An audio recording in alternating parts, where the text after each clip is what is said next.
So next video in the series, I'm going to start Word up again, so the usual. We've seen this in video 1 and 2 already. There's my recent documents, of course. There's my first document, open that back up again. And as you can see, it's just the same stuff I had last time. What I want to do is put some more text in. I've pressed enter there to make a space. I'm going to type in some sort of heading, and we'll call this Matty's heading. There you go.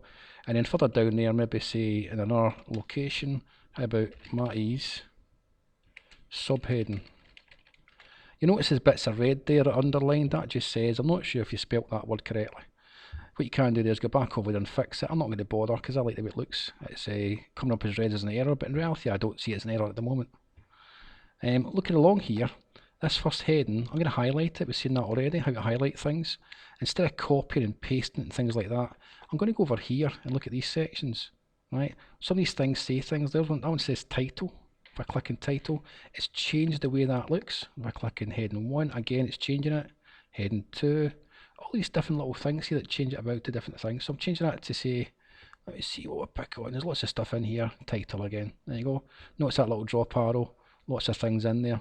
Right. So these are different styles you can use already built into the document itself, or you can make your own. We'll not make any just now. We'll just look at the styles that are there.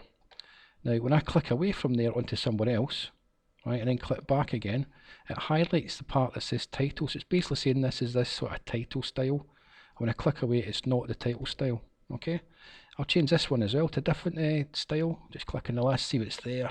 Book title looks interesting. Click on that, and that gives you that style as well. A couple of other things you can do. If you look along here, this actually gives you the name of the font. The font's the way the text looks. So I'm going to highlight the first paragraph, the whole paragraph there. It says it's Calibri. I'll go in there, drop down the list, and there's lots of different example fonts.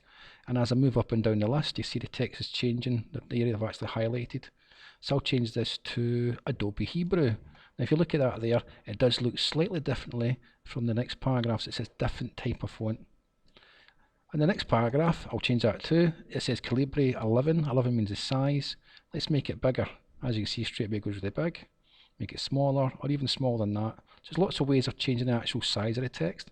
So I'm going to make that size 24 just to be different. Jumping on to the next paragraph there, you see there's a little A and a big A here. If I click that a few times, it makes it bigger, i.e. increasing the size, or bring it down again. Right, dead easy to do that. The B stands for bold, so hit B, all the text goes bold. Hit I, it goes italic, which means it kind of slopes to the right. Hit U, underlines it. There's a strike through, puts lines through things. And there's this weird looking one here, and this weird looking one here.